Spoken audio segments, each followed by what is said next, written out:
that Christ could change their hearts. I know we have so many here that is a living testimony to that. Help us to use all the money to further your kingdom. In Jesus' name I pray it all. Amen.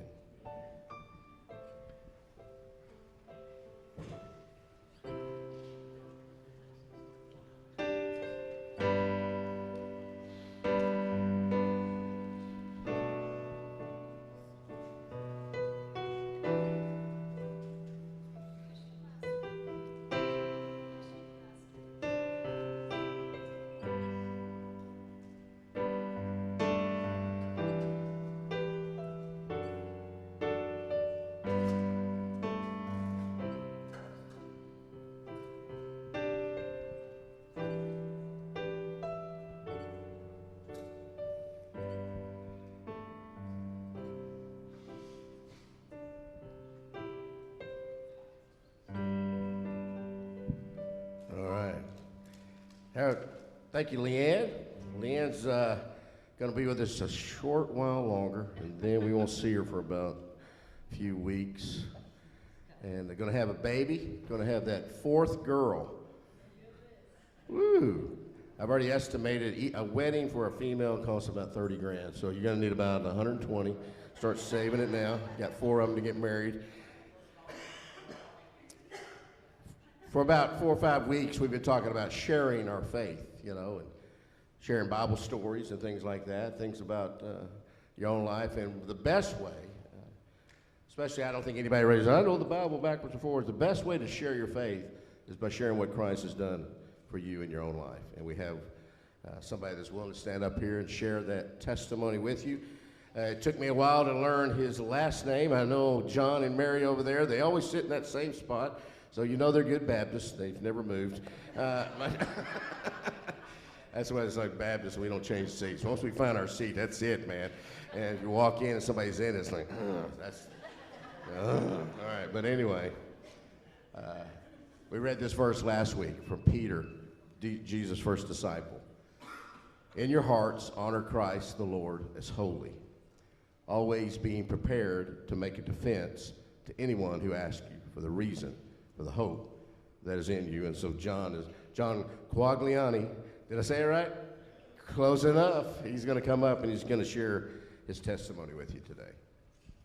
Make sure you flip on your little green light.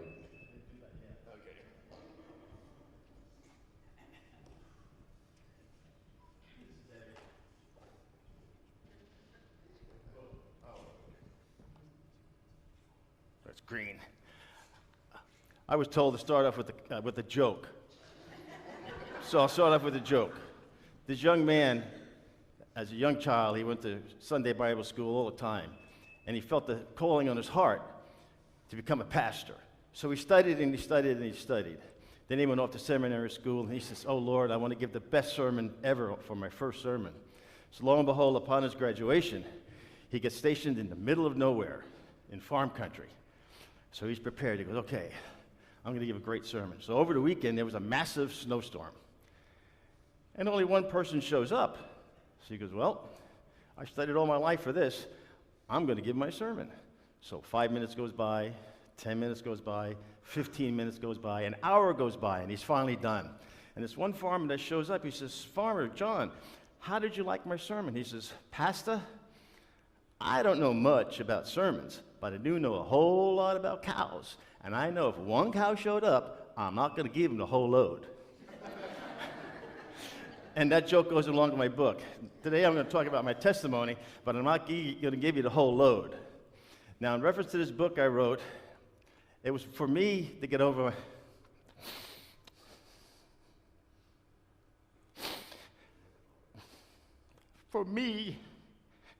my demons. This book is available up front for $20. All the money goes to the church for the sign. I will read you the back of my book.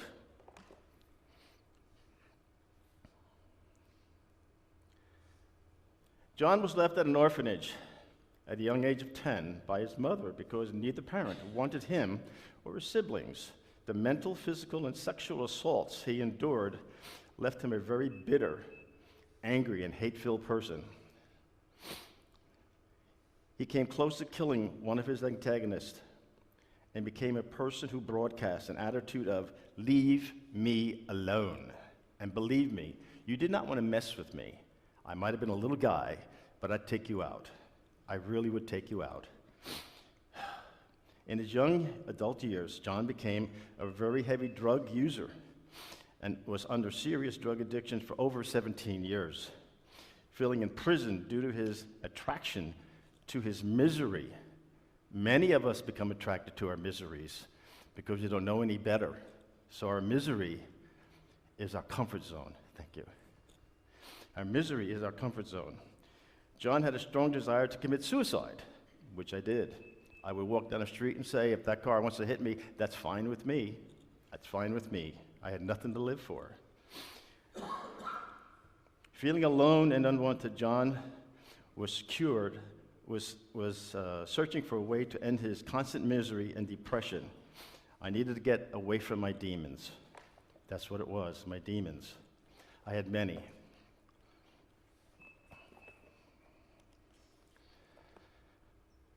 This is not a story about me. It's about getting introduced to Jesus Christ, and I let him change my life.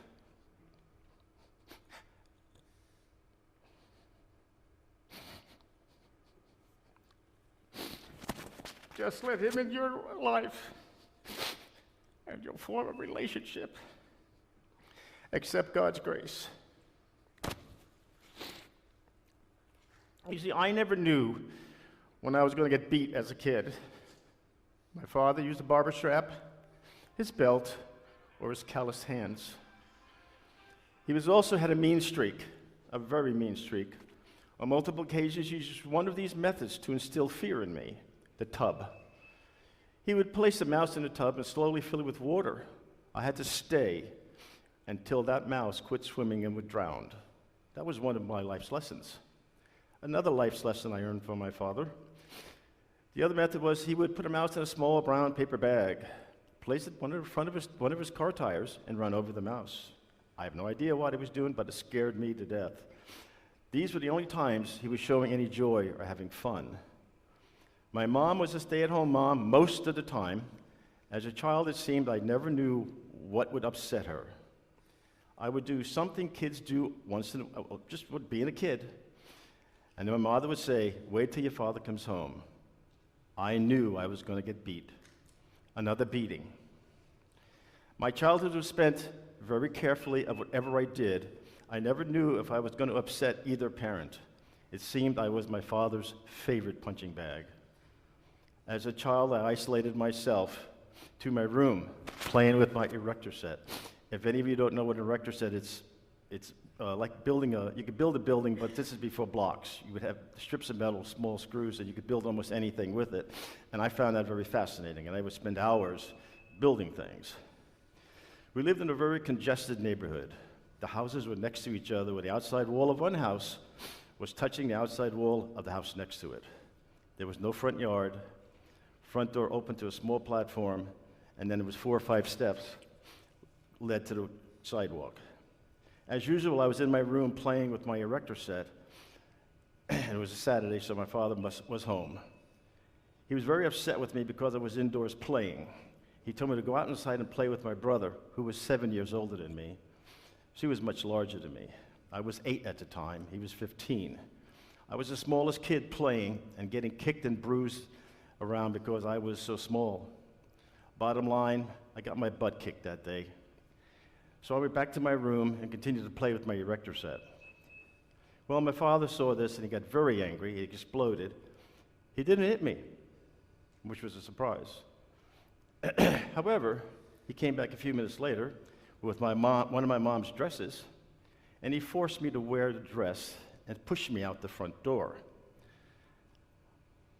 I spent the afternoon on the front porch for everyone to see. I wanted to be invisible. I had to wear a dress one more time and sit on the front porch for all to see. I was just a little boy, and he was terrified. He was terrorizing me. My father was doing. One night I woke up to screams. My parents were arguing. My mom was on one side of the living room. My father had his back to me. My room was downstairs, just off the living room. My father had a large knife in his hand, and he was yelling at my mom. My mom's clothes were torn up in a pile. All she was wearing was her undergarments. To this day, I had no idea how I got the courage to stand between them and started yelling at my father to put the knife down. He did. Soon after this event, my parents split up and got divorced. My mother got custody of the four of us. I have an older brother, Rodney, who was killed by a drunk driver years later. Myself, my younger sister Rose, and my baby brother Dennis. Very soon after we moved, my brother Rodney was nowhere to be found. He just disappeared. No one knew where he was. I found out a few years later that he was the first to be dropped off at a convent, never to be seen again until many, many years later. After about 12 months from the split up, my brother Dennis and myself and Rose went on a very long car ride. We were dropped off at St. Peter's Catholic Convent Orphanage. No hugs, no goodbyes, just left at the entrance. My sister went one way, my brother and I went the other. Mom left, that was that. We were gone. Well, she was gone. There were about 100 boys from the 1st to the 8th grade, and about the same for the girls. The boys lived on the 3rd floor, separated by, this was interesting, there's a humongous door, separated a door that was about 15 feet high, 2 doors, each 5 feet wide, about 2 inches thick. And that's what separated the boys from the girls on the 3rd floor. While I was at the orphanage, I decided I wanted to become an altar boy. So I took my lessons and became an altar boy. Soon after becoming an altar boy, I just turned 11. The deacon told me he wanted to give me one-on-one training so I would become a better altar boy. Well, that was not the case. He was not interested in me becoming a better altar boy. He sexually assaulted me at that time and several times after. I was living in fear.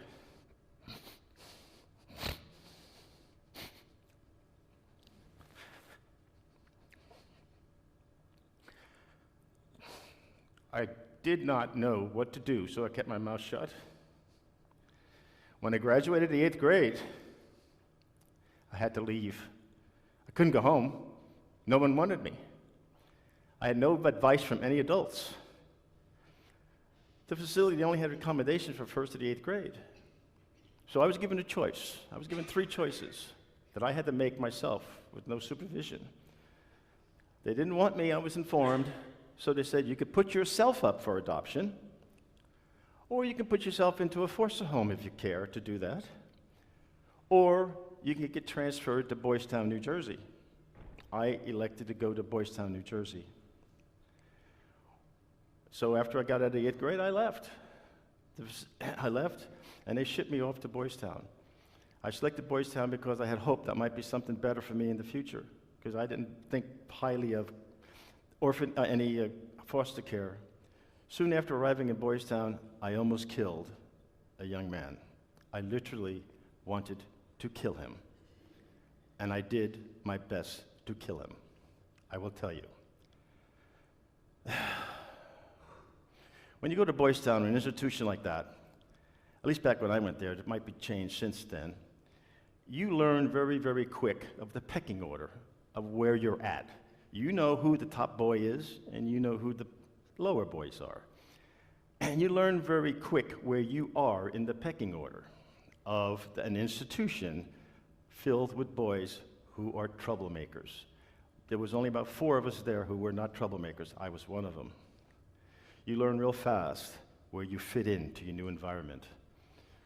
Well, the young man or boy who was ranked 3rd in my mind made a decision. He wanted to mess with me and put me in my place. We had lockers to store all our personal belongings. Lockers were stacked too high, and mine was at the bottom. I was kneeling in front of my locker when he pushed me down. That was not good, but I ignored him. I could see small crowd gathering.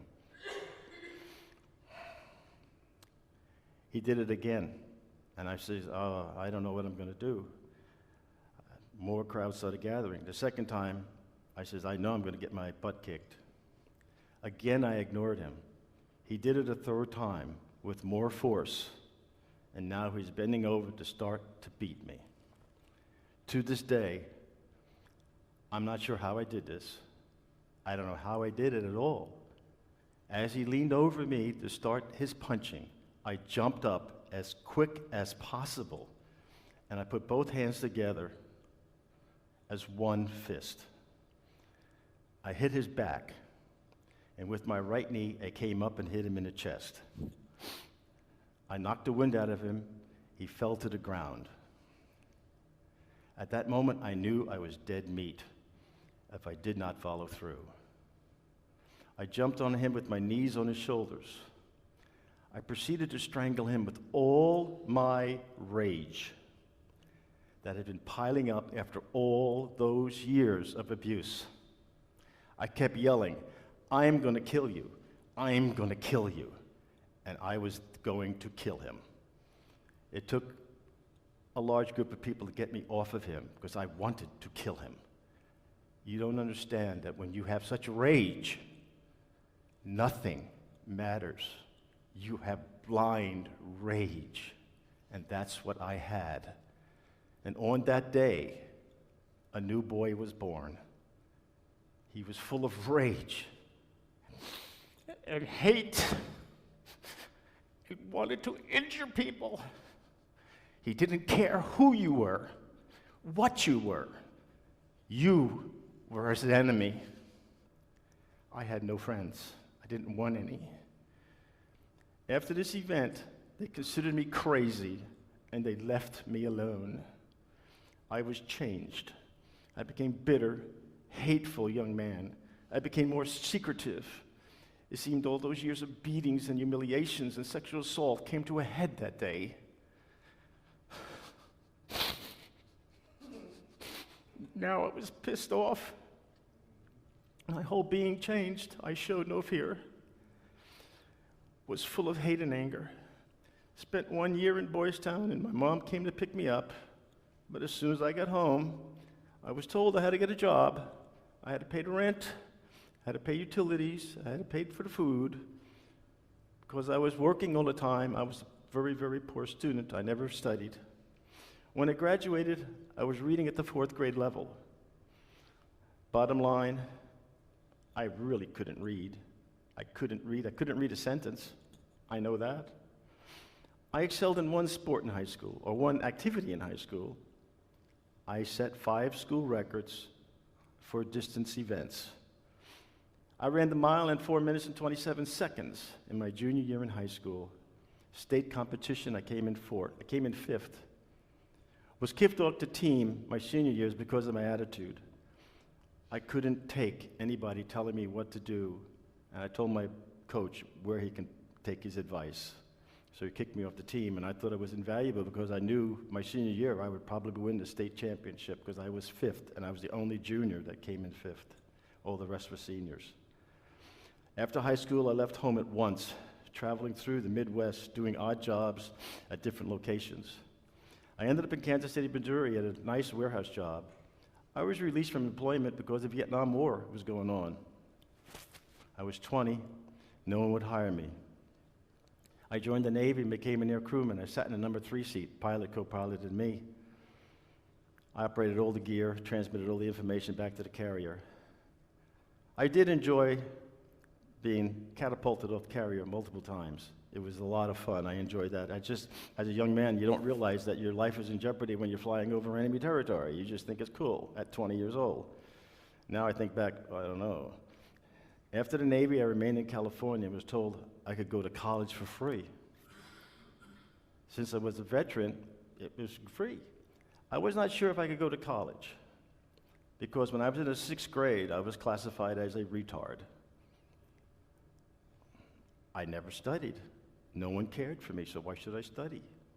I never did anything. Anyway, I received my AA degree in business with honors, my BA degree in business with honors, and my MBA degree in business with honors, all while being stoned on drugs. You see, I had so much rage in me, I could not function. without being sedated. I had to sedate myself. And I could feel my anger rising as my drug-induced high was coming down, my anger was coming up. So I had to constantly sedate myself. My drug journey started in 1972 and lasted through 1989. During those years, anger, hate, and rage, I always felt like committing suicide. Life to me was no longer worth living. One Sunday morning, I'm sleeping in my warehouse. I wasn't living in an apartment. I didn't have a house. My wife and I separated. I'm in my warehouse. I had a side business, about 800 square foot warehouse. I turned on the TV, and there was a preacher on TV. I was still stoned and hungover from the night before. He said something that irritated me. He said, "God loves you, and so do I." That's when I flipped off the TV, gave him the universal sign. I says, "No, that's not possible." I hated what he said because I felt unwanted and unloved. However, his words worked on me all week. He had my attention. So the next Sunday I spent channel surfing and found him after hours of checking. About the third time watching him, I decided, maybe I want to see if this is a studio or if this is real. It was real. I went to the campus. It was a Crystal Cathedral, Pastor Robert Schuller.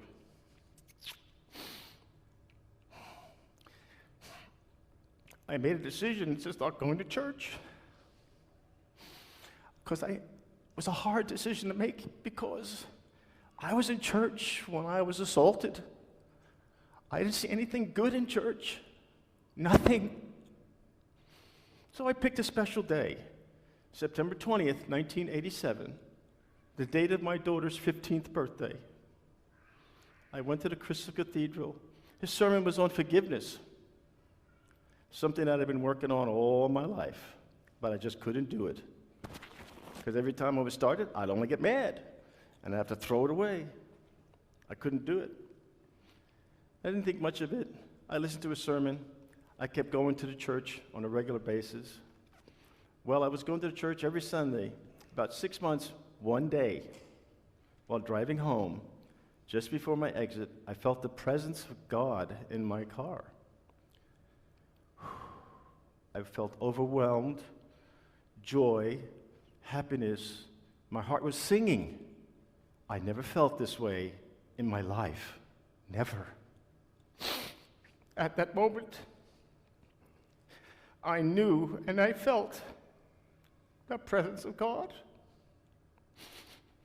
I came full circle in my forgiveness process. For the first time in a very, very long time, I felt joy and happiness.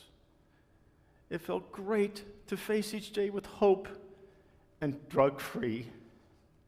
Hate, anger, and wanting to hurt somebody was gone. I was set free.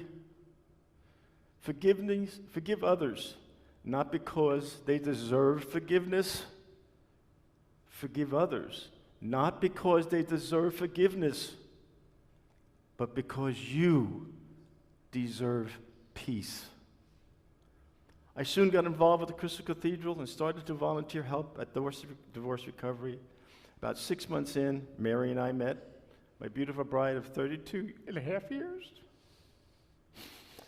I was in the basement registering people for divorce recovery when I heard her laugh. She's a short lady, and everyone around me was quite tall, but somehow God gave me a straight line to her. And so I soon started, you might say, stalking her at the cathedral. And our very first date, I asked her, it was an empty church. I'd always get there early because I like listening to the organ and the choir sing. She was sitting on one side of the church. I was on the total other side of the church. I walked across and I says, "Can I sit next to you?" Now, you got to remember, the church was freaking empty. And she goes, "Yeah." So after the church, I said, "How'd you get here?" She goes, "I walked." I says, Can I drive you home?" She goes, "Yeah." So the walk from where we were to my car was greater than where she lived because she lived across the street. Well, Mary was a volunteer at New Hope Suicide Hotline when we got married, and right after that, I joined her. So she was volunteering 6 months before we got married. I was a volunteer. So every Saturday between 8 and noon, we would answer calls on a suicide hotline. I found out there were many people with issues they did not know what to do. You see, when I accepted Christ in my heart, all of a sudden the world opened to me. And my favorite line when someone would call in, they would say, I don't know what to do. And I would say, just suppose you did know what to do. What would you do? And you'd be surprised how many people would answer that question correctly. Well, I should do this, right? I should do that. Many people got stuck there and couldn't do it. Anyway, one day, come full circle now with my father, one day I received a call from my sister Rose. And she told me the old man was dying. He was in the hospital. He lived, I was in California. He moved to California some years ago, and he was in Santa Monica. I was told the hospital. I went to the hospital. I went to his side. I told him that he was a fool for not seeing his granddaughter grow up. I sang Amazing Grace to him, one of the most difficult songs I find to sing because of what it says. I got a priest to give him his last rites, and I told him I would be back Saturday, which was the next day. While Mary and I was getting ready for our shift at New Hope, suicide hotline, my sister Rose called and said, the old man died.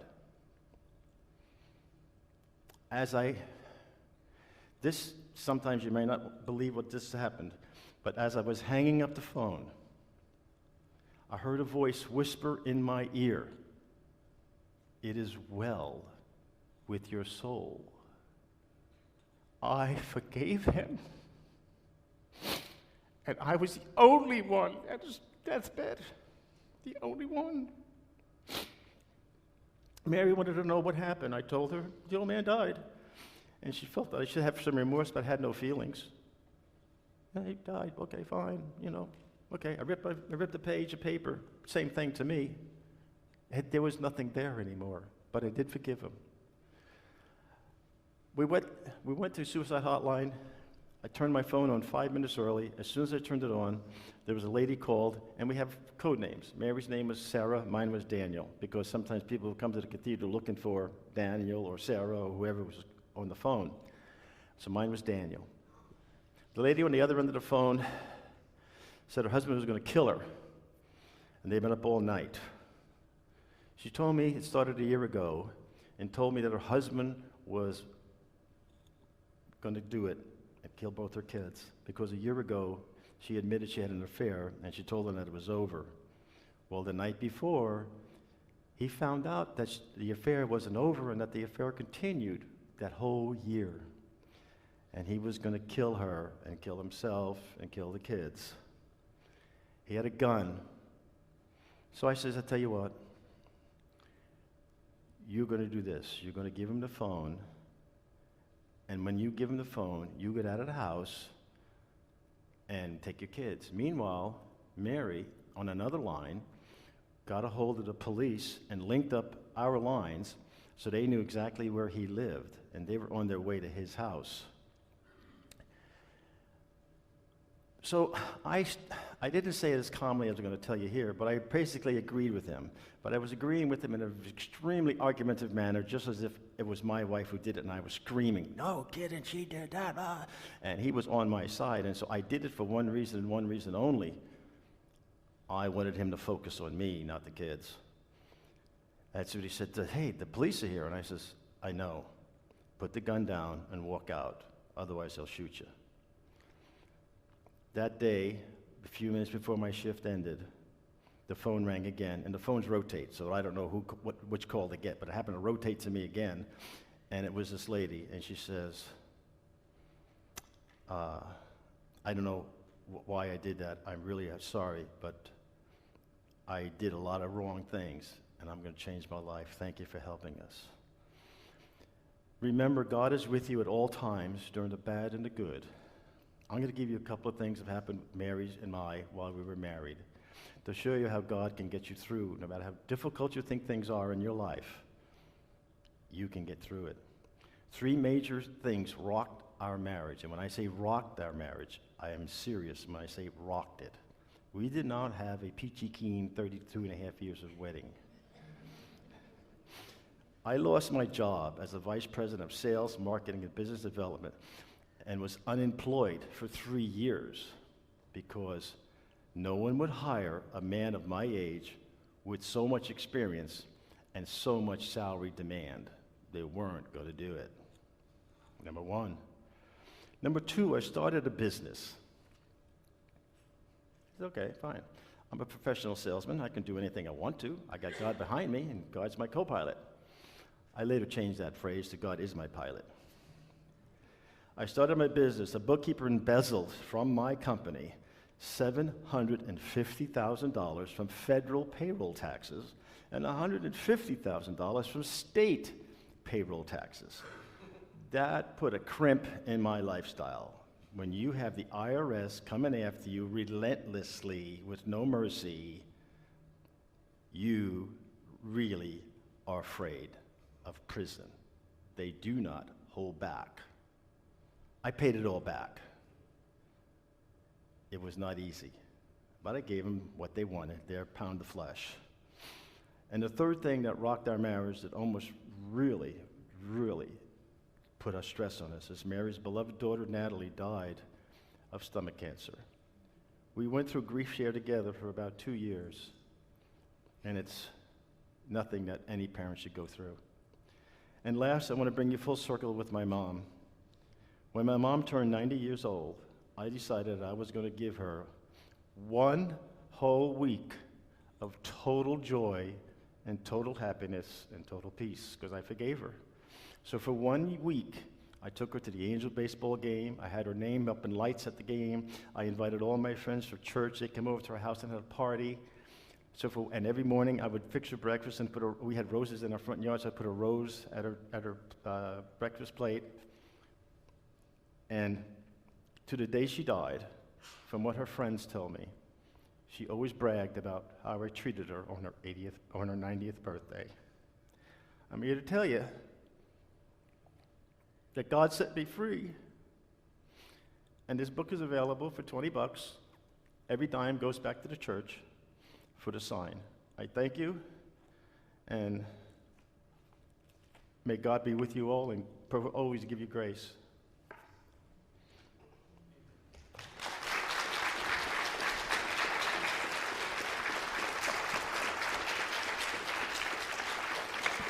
There you go. Everybody in this room has a testimony, been through things. That's why we come together and meet as a church. James, the little brother of Jesus, said that's the only kind of confession that we should have in church, is where things that's gone on in our own life, when Christ has delivered us and brought us through. And no matter what you go through, no matter where you are, John's a living testimony. And everyone in here that knows Christ, you're all living testimonies. And that's how you share your faith. That's how you share your faith. You tell other people what Jesus has done for you. He's real, and he's not going anywhere. We thank you, John. And I don't know if this is the Lord or something, but Leanne had already pre-picked out a song that I think fits what we're talking about as an invitation. If you'd like to come, anybody here, like to come and start your journey with Jesus Christ, I'll be down here at the front. And you can come today. Let me get the slide there. There it is. Amazing Grace, how sweet the sound. Amazing grace, how sweet the sound that saved a wretch like me. I once was lost, but now I'm found. Was blind, but now I see. 'Twas grace that taught my heart to fear, and grace my fears relieved. How precious did that grace appear the hour I first believed. My chains are gone.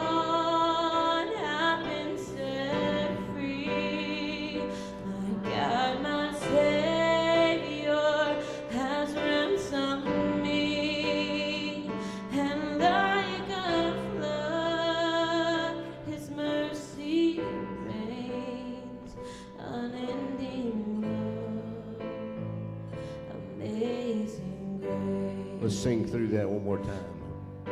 Amazing Anybody wants to come today, you how can. sweet the sound that saved a wretch like me.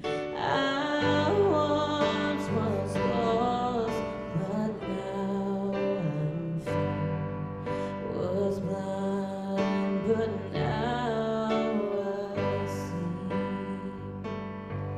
'Twas grace that taught my heart to fear, and grace my fears relieved. How precious did that grace appear the hour I first believed. My chains are gone, I've been set free. My God, my Savior has ransomed me, and like a flood, His mercy reigns, unending love, amazing grace. Thank you, Leanne. Thank you, John. And y'all are going to learn that last name. You think of a quad, and then you put a Lee.